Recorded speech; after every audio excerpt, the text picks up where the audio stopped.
नमस्ते दोस्तों, आपका फिर से स्वागत है मेरे चैनल इकोनॉमिक्स में। लास्ट वीडियो में हमने फुल एम्प्लॉयमेंट डिटर्मिनेशन से related classical theory of full employment को पढ़ा था, जिसमें हमने देखा था कि classical theory of full employment में जो सेक का लॉ ऑफ मार्केट है वो क्या कहता है। सेक का लॉ ऑफ मार्केट कहता है supply creates it's on demand. ठीक, तो से ने इस सेंटेंस के थ्रू ये बताने की कोशिश की है कि एक इकॉनमी में अगर लेबर की सप्लाई बढ़ाई जाती है तो इससे प्रोडक्शन बढ़ेगा। प्रोडक्शन बढ़ने से जो लेबर इसमें काम कर रही है उसकी इनकम बढ़ेगी और जो भी गुड्स का प्रोडक्शन हुआ है वो कंज्यूम हो जाएगा। That means supply of labour हम जितना बढ़ाएंगे प्रोडक्शन बढ़ेगा और इनकम भी उतनी ही बढ़ेगी और सारा का सारा जो प्रोडक्शन है वो कंजम्पशन में चला जाएगा। इसमें हमने ये भी देखा था कि जो मार्केट का इक्विलिब्रियम है वो डिमांड ऑफ लेबर और सप्लाई ऑफ लेबर जहाँ इंटरसेक्ट करते हैं आपस में, यहाँ वेज प्राइस और यहाँ पे क्वांटिटी। तो जहाँ पे ये दोनों इंटरसेक्ट करते हैं क्या, supply of labour and demand of labour, वहीं पे इक्विलिब्रियम पॉइंट होता है, अर्थात वहीं पे इकॉनमी में फुल एम्प्लॉयमेंट कंडीशन आती है, कंडीशन होती है। ठीक, तो ये तो classical theory of full employment थी। लेकिन इस थ्योरी का सबसे बड़ा ड्रॉबैक हमें कब देखने को मिलता है, the great depression. The great depression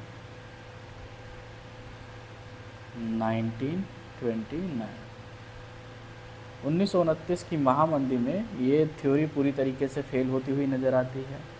और सबसे पहली बात तो ये आपको समझना होगा कि 1929 की जो महामंदी थी वो आई क्यों थी, उसके पीछे का कारण क्या है। Number 1, decrease in demand, decrease in demand but production remain same, remain same. इसका मतलब क्या है, देखिए 1929 से पहले हम जानते हैं कि इससे पहले एक विश्व युद्ध वर्ल्ड वॉर 1 हो चुका था। ठीक, इस वर्ल्ड वॉर 1 में हमने देखा कि ये वर्ल्ड वॉर 1 5 साल तक चला। कितने साल तक चला, 5 साल तक। इस 5 सालों में बहुत सी प्रोडक्शन कंपनियां बनी जो एमुनेशन का प्रोडक्शन करने का काम करती थी। कई सारे वर्कर्स जो है, बहुत ज़्यादा लोगों को रोज़गार मिलता था।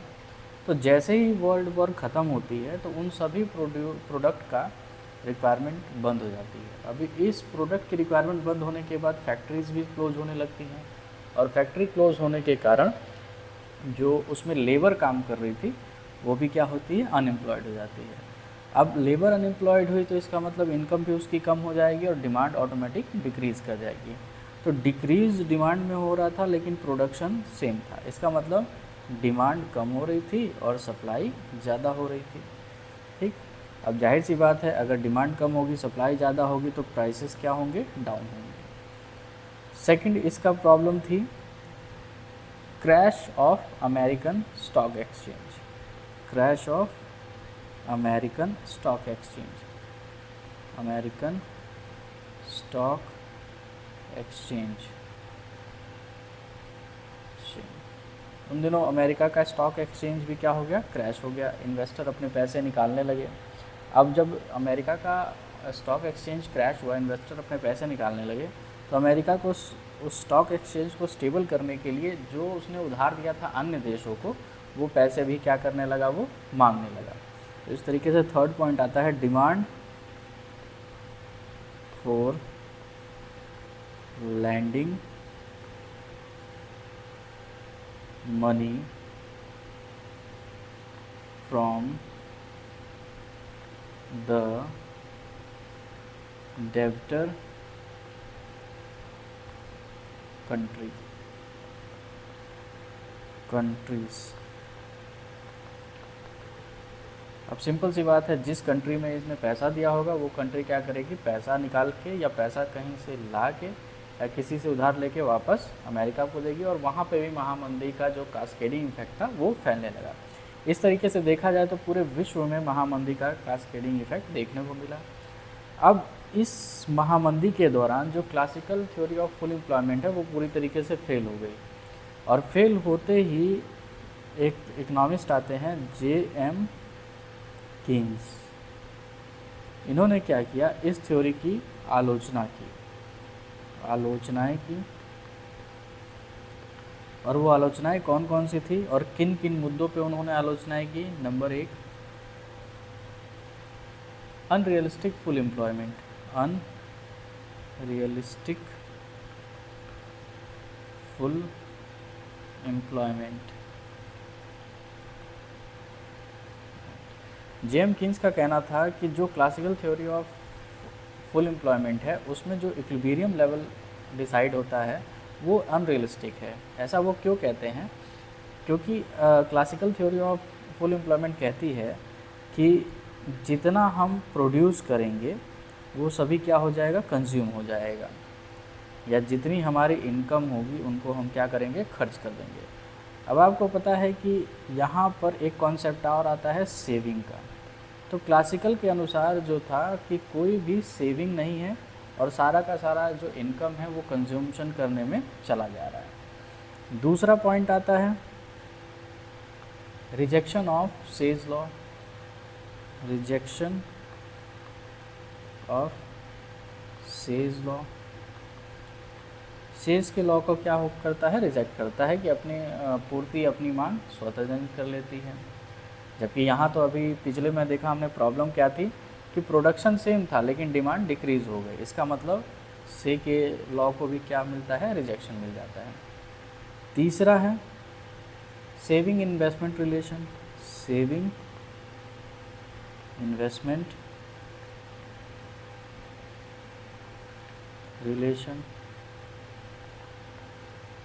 क्लासिकल्स मानते हैं कि जितना भी हम सेव करते हैं वो सभी किसके बराबर हो जाता है, इन्वेस्टमेंट के बराबर हो जाता है। जबकि रियल में ऐसा नहीं है, जितना भी हम सेव करते हैं उन सभी को हम इन्वेस्ट नहीं करते, कुछ को हम क्या करते हैं, स्टोर करके रख लेते हैं।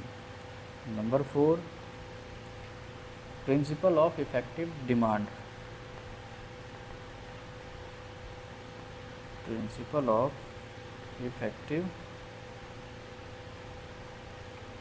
डिमांड, जो कि क्लासिकल इकोनॉमिस्ट की थ्योरी में हमें देखने को नहीं मिलता। पांचवा, कीन्स कहते हैं कि classical flexible wage and price rate को मानते हैं, प्राइस रेट को मानते हैं। इसका क्या मतलब हुआ, अर्थात अगर वेज रेट हम घटाएंगे तो एम्प्लॉयमेंट क्या होगा, बढ़ जाएगा, और अगर वेज रेट बढ़ाएंगे तो एम्प्लॉयमेंट क्या होगा, घट जाएगा। ठीक। जबकि कीन्स का क्या मानना था कि एक टाइम के बाद जो वेज रेट है वो आके स्टक कर जाते हैं या एक जगह रुक जाते हैं, स्टिकी वेज रेट। इसके पीछे कारण था यूनियन का होना, यूनियन का होना, और दूसरा था लॉस, जो लेबर लॉस होते हैं, लेबर लॉस, उनके कारण जो है वेज रेट एक टाइम के बाद गिरना बंद हो जाती है। लास्ट जो सबसे इम्पॉर्टेंट है, क्लासिकल मानते थे कि लॉन्ग टर्म में इकॉनमी खुद को ठीक कर लेगी, जबकि कीन्स के अनुसार all we die in long run. उन्होंने बोला कि हम लॉन्ग रन में हम सभी क्या होंगे, मर जाएंगे। इसके पीछे कारण क्या था कि लॉन्ग रन का कोई भी स्पेसिफिक टाइम पीरियड डिसाइड नहीं था। तो इन्होंने बोला कि हमें शॉर्ट रन मेजर्स लेने चाहिए, शॉर्ट रन मेजर्स अपनाने चाहिए। तो ये इन पॉइंट्स पे कीन्स ने क्या किया था, क्लासिकल थ्योरी की आलोचनाएं की थी। फिर कीन्स ने अपने पूर्ण रोजगार सिद्धांत को समझाने के लिए ADAS मॉडल का यूज़ किया। ADAS मॉडल ऑफ कीन्स क्या है, इसे समझ लेते हैं। देखिए, AD का अर्थ क्या है?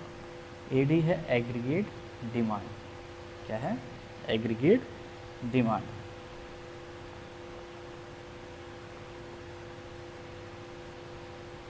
डिमांड। और AS है aggregate supply.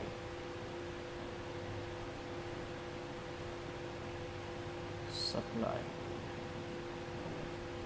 Aggregate demand and aggregate supply. अब इन दोनों चीज़ों का यूज़ करके केन्स ने हमें क्या किया, फुल एम्प्लॉयमेंट थ्योरी को समझाया। तो सबसे पहले आइए इन दोनों चीज़ों को समझ लेते हैं कि ये है क्या। एग्रीगेट डिमांड क्या होता है? Aggregate demand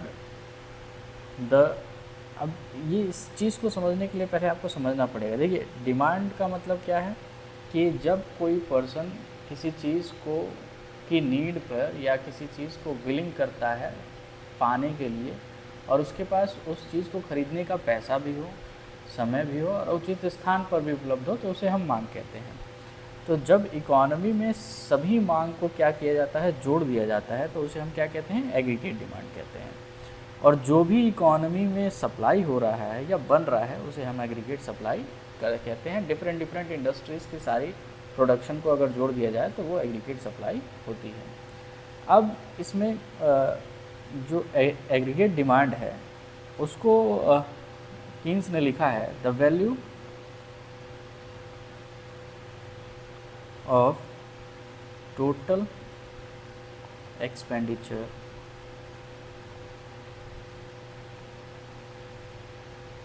done by consumer companies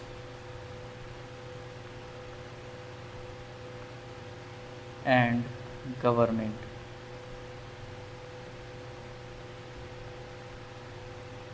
in a certain period.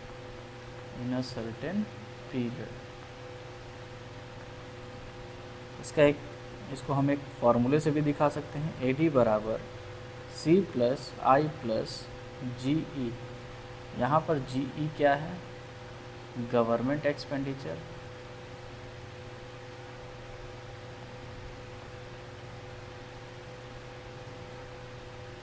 I क्या है, इन्वेस्टमेंट,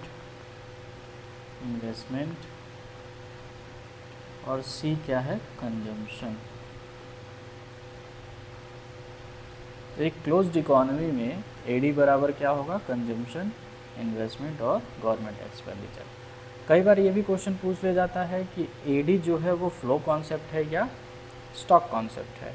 तो आपको समझना चाहिए फ्लो कॉन्सेप्ट और स्टॉक कॉन्सेप्ट क्या होते हैं। देखिए, जब भी किसी वैल्यू की बात होती है, अगर वो एक पीरियड ऑफ टाइम के अंदर कैलकुलेट हो रही है तो उसे हम फ्लो कॉन्सेप्ट कहेंगे, और अगर वो एक पॉइंट ऑफ टाइम पे कैलकुलेट हो रही है तो उसे हम स्टॉक कहेंगे।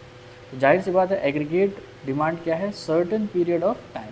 तो इससे क्या पता चलता है कि ये क्या है, एक फ्लो कॉन्सेप्ट है। ठीक, आगे चलते हैं। उसी तरीके से देख लेते हैं एग्रीगेट सप्लाई क्या है। अब केनेशियन मॉडल में एग्रीगेट सप्लाई क्या है कि जहाँ पर एग्रीगेट सप्लाई 45 डिग्री की लाइन है।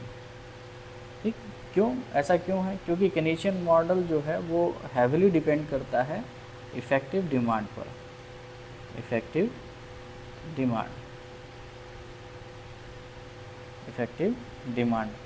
ठीक, तो इफ़ेक्टिव डिमांड का मतलब अगर इकोनॉमी में डिमांड है तो उसकी सप्लाई भी हो जाएगी। मतलब इसलिए कीन्स ने क्या माना है कि AS क्या है, 45 डिग्री की लाइन है। अब ज़रा इस मॉडल के कुछ अजम्पशन हैं उसे भी देख लेते हैं। अजम्पशंस क्या क्या अजम्पशंस हैं। नंबर 1, ये शॉर्ट रन एनालिसिस है। शॉर्ट रन एनालिसिस इसको केवल शॉर्ट रन में किया जा सकता है, मतलब जब कम से कम वेरिएबल्स को चेंज करने का मौका हो। नंबर 2, क्लोज्ड इकोनॉमी में हो सकता है, क्लोज्ड इकोनॉमी में हो सकता है। Number 3, under employment equilibrium exist करता है, अंडर एम्प्लॉयमेंट इक्विलिब्रियम होता है। Number 4, labour as the only variable factor है, labour as the only variable factor, केवल हम लेबर की क्वांटिटी को क्या कर सकते हैं, चेंज कर सकते हैं। लेबर, नंबर 5 क्या है, लेबर जो है वो रियल और मनी फिनोमिना दोनों है, labour is real and money phenomena, money phenomenon. अब इसका क्या मतलब है इसे समझिएगा। मनी इल्यूजन को मनी फिनोमिना से जोड़ा गया है, मनी इल्यूजन। क्या है money illusion? Money wage rate, wage बढ़ेगी तो उसको लेबर इम्पोर्टेंट ज़्यादा देगा, जबकि purchasing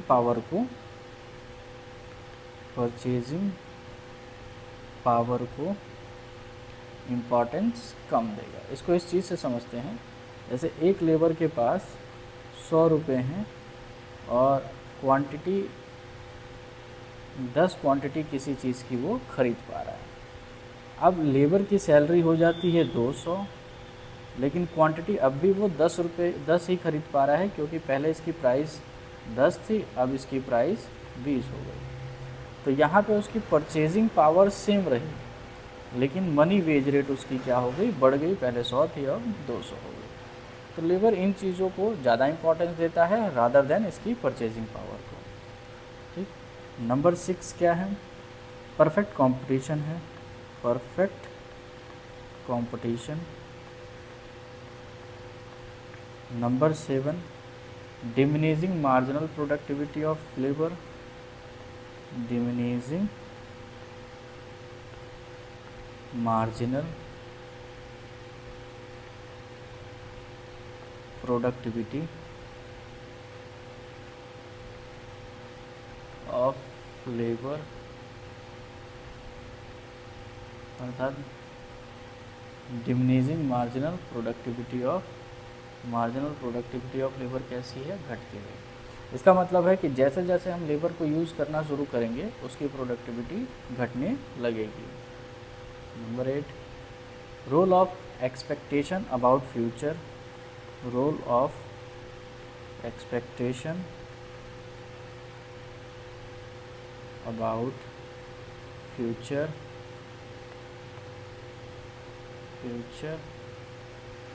number 9, saving and investment are different, saving and investment are different, मतलब सेविंग और इन्वेस्टमेंट दोनों क्या क्या हैं, अलग अलग चीज़ें हैं।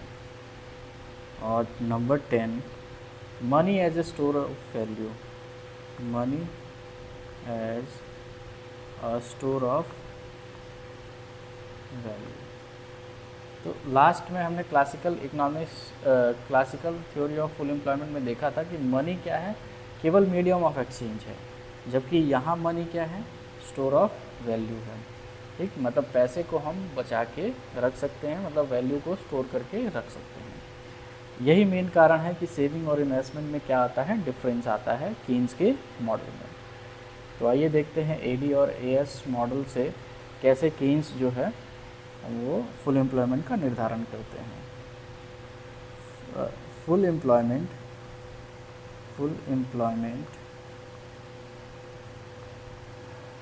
condition in Keynesian model. तो फुल एम्प्लॉयमेंट कहाँ होती है? फुल एम्प्लॉयमेंट उस जगह पे होती है जहाँ AD बराबर AS हो। इसका मतलब अगर हम इसका डायग्राम बनाना चाहें तो ये 45 डिग्री की लाइन AS, ठीक, यहाँ पे हम लिख देते हैं AD AS और यहाँ पे आ जाएगी इनकम या फुल एम्प्लॉयमेंट लेवल, ठीक। और ये हमारा AD इंटरसेक्ट करता है पॉइंट E पर, ये हमारा फुल एम्प्लॉयमेंट लेवल होगा E पॉइंट पर, ठीक।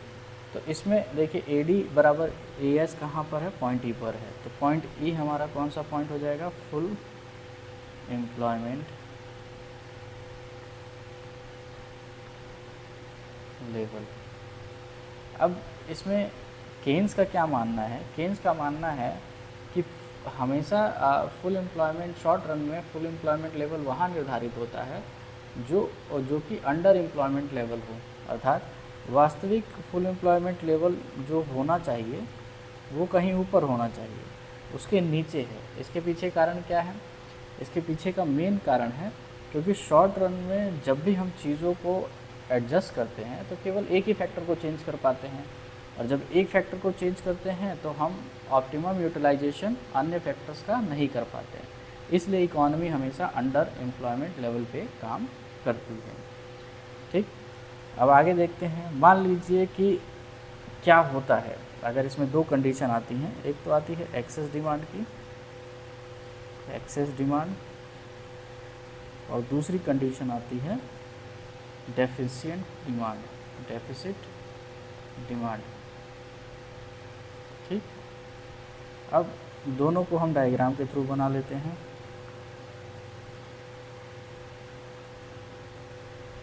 (45 degree line AS, this is AD, this is equilibrium point, AD oblique AS, ठीक। अब इस पॉइंट पे हमने देखा कि पॉइंट E पे फुल एम्प्लॉयमेंट इक्विलिब्रियम है, फुल एम्प्लॉयमेंट इक्विलिब्रियम है, लेकिन पॉइंट E पर इक्विलिब्रियम ना होकर एग्रीगेट डिमांड, अगर एग्रीगेट डिमांड 1 हो जाती है तो इक्विलिब्रियम पॉइंट क्या होगा? Y1 E1 पे पहुंच जाएगा। इस केस पे संभावित कितना होना चाहिए? ए, लेकिन है कितना? A1। तो जब ये कंडीशन आती है कि जहाँ पर फुल एम्प्लॉयमेंट इक्विलिब्रियम संभावित था उससे ऊपर कहीं फुल एम्प्लॉयमेंट इक्विलिब्रियम एग्जिस्ट करता है, तो इस सिचुएशन को हम क्या कहते हैं? एक्सेस डिमांड कहते हैं। तो ये जो कंडीशन होगी वो कौन सी होगी? एक्सेस डिमांड की कंडीशन। उसी तरीके से डेफिशिएंट डिमांड की कंडीशन को अगर हम देखें तो ये हो जाएगा 45 डिग्री लाइन AS, ये aggregate demand, general equilibrium Y, ठीक। अगर एग्रीगेट डिमांड इसके नीचे कहीं एडजस्ट होती है, ये E point, E1 point Y पर, तो ये जो गैप आ रहा है या ये जो सिचुएशन है इसे हम क्या कहेंगे? Deficient demand. क्लियर? अब दो चीज़ें और हैं उनको भी समझ लेते हैं जो एक स्टूडेंट द्वारा पूछी गई थी, वो है रियल GDP और रियल GDP क्या होता है। तो रियल GDP का मतलब क्या है? When we calculate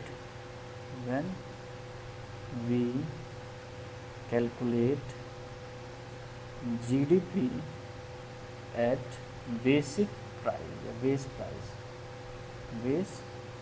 price is called real GDP। और नॉमिनल GDP का मतलब क्या है? नॉमिनल GDP क्या होती है? When we calculate GDP at current price, ठीक। सिंपल सी बात है, एक फार्मूला भी है रियल GDP निकालने का। Real GDP is equal to nominal GDP oblique GDP deflator into 100। ठीक, तो ये फॉर्मूला था। तो आज हमने क्या क्या चीज़ें पढ़ी? तो आज हमने पढ़ा सबसे पहले कि केन्स ने एशियन फुल एम्प्लॉयमेंट थ्योरी क्यों दी, उसके पीछे सबसे पहला कारण क्या था? 1929 के ग्रेट डिप्रेशन, दूसरा उन्होंने इसकी बहुत सारे क्रिटिसिज्म किए,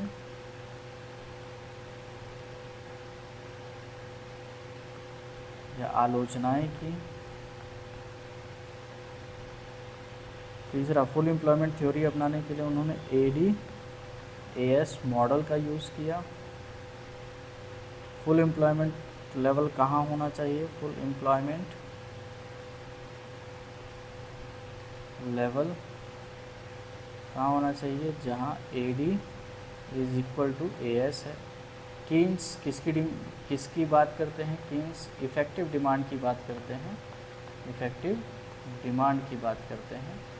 मतलब अगर इकोनॉमी में डिमांड को जनरेट किया जाए तो फिर हम फुल एम्प्लॉयमेंट लेवल को वापस से पा सकते हैं। ठीक, उसके बाद अगर हम बात करें तो इन्होंने और क्या चीज़ें बताई? इन्होंने बताया कि सेविंग जो है हमेशा इन्वेस्टमेंट के बराबर नहीं होता।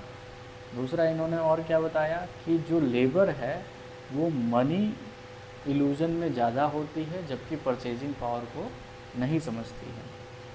और सेस के अकॉर्डिंग से क्या कहते थे, या किसको देखते थे? सप्लाई साइड को देखते थे, जबकि कीन्स किस साइड को देखते हैं? डिमांड साइड को। इस प्रकार देखा जाए तो क्लासिकल और केन्सियन थ्योरी ऑफ फुल एम्प्लॉयमेंट को हमने देखा। अब इससे रिलेटेड कोई भी डाउट हो उसे कमेंट ज़रूर करें। आई होप कि